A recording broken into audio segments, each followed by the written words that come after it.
Okay, Monday, April 4th. Yeah, we have an air alarm. I'm on the way to the currency exchange. I have a guy coming to fix my water that we don't have. Hot water keeps fluctuating. That's usually a problem with water pressure, which means the water filters need to be changed. So in Ukraine, the water is very dirty, and you need to filter it like crazy. So anyway, back onto other things. So we've seen what the Russians have done, a lot of genocide and crazy things, that they've done. So it's pretty bleak. It's definitely Putin is a war criminal.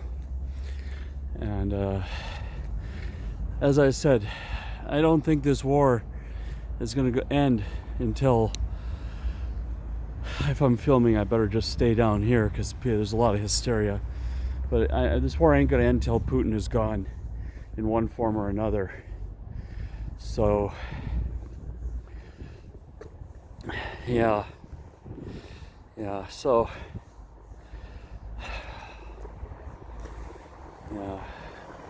it's a car coming by.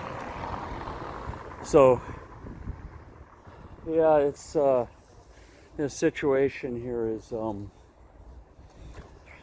it's a lot of alarms every day, but life is going on. People are just getting on with life, so, yeah. But what I want to talk about today is the censorship of the letter Z. It's like that's not going to solve the war. They're going to take a letter out of the alphabet, hoping that, I don't know, that's going to stop the Russians. The only thing that's going to stop the Russians is very heavy weapons, not like light weapons like what we got now. I mean, they're doing a great job with it, don't get me wrong. They've stopped the forward progress of the Russians, but the way to quote-unquote win this war and get the Russians out of the Ukrainian territory and make them respect Ukraine, or even go all the way, like I think, and burn Moscow down, is F-16s, Exocet missiles, heavy tanks, M1 Abrams, Bradley fighting vehicles. This is what we're going to need. So, we're going to need those kind of weapons. Not canceling the letter Z and canceling Russian history and canceling, Russian cultural events like ballets and things like that. I'm not sure I believe that 83% of the Russians are with Putin. I mean, I'm seeing a lot of YouTubes where people are, supporting Putin in their Z shirts and all this stuff selling. But that survey was done on 1,300 people with a robocall. And Russians are obviously like Chinese people, very paranoid and not sure if they would be really telling the truth how they feel. I don't think anyone wants to live in North Korean style government. I mean, in Serbia, you have a few crazy people supporting Russia, and I guess the Serbian government is kind of semi-supporting. But I think a majority of Serbs I met want to live in Europe and want to be European and know that this war is bullshit. And even friends of mine that were traditionally pro-Russian in East Germany have done a 180-degree turn and are very against this. So we have to be skeptical of the data. I'm not saying that, we should give them a break. No, I still think anyone with a Russian passport who's not in Russia should have their accounts frozen.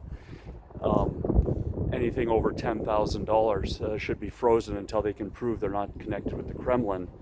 And then they should maybe sign a paper or take an oath, for their new country. They get some gray passport or something until they meet the requirements for citizenship, like they used to have in Estonia. There was like a gray passport for Russian ethnics, and then they could get it, like it would allow them all the basic rights in Estonia, but they couldn't travel in Europe, and they'd get the blue passport, which allowed them all the rights of a citizen when they passed the language and cultural test.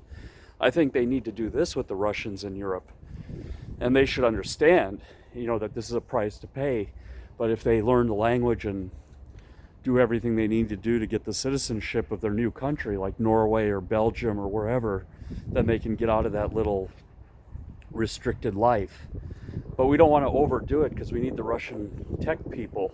And if we can steal them from Russia and bring them to Europe and employ them, then it's one less person helping Putin out and working for them.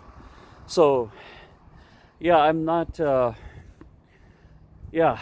just wanting to give a practical analysis of this cancel culture and this censorship. It's not going to stop the war. That's the bottom line. Canceling the letter Z and canceling the Russian ballet, or Swan Lake, and burning books written by Russians and what have you, good or bad. That's not what democracy is about. That's not what living in a free and democratic country is about. Yes, maybe we need to have some guards, for security and to make sure we know who's in our country. And that's why I'm saying we could have like a freeze the assets until they can prove they're not associated with Putin. We could do gray passports, and then give them a way to get citizenship and, get a new allegiance to their home country, to their new country. Not their home country, but to their adopted home country. We have to look at practical things like this because, our policy should be one to steal their most viable people, their best and their brightest, so that they're working for us and not for them. But at the same time, we've got to be careful that we're not getting infiltrated. I know when I used to live in Estonia long back, they were telling me, I was giving a lecture on Six Sigma to the government and army people, on Six Sigma methodology to get rid of waste. And they had told me that 50% of the Russian units, 50% of the units in Estonia were mostly ethnic Russians, and that was a bit of a concern.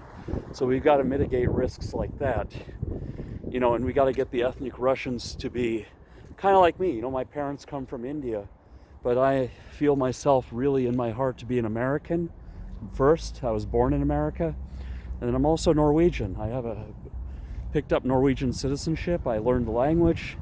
I passed all the exams. So, yeah. So, we have to look at it that way. We can bring people over if you give them a better life and give them meaningful work. They're going to quickly forget all that bullshit and all that propaganda they read every morning on the bulletin board.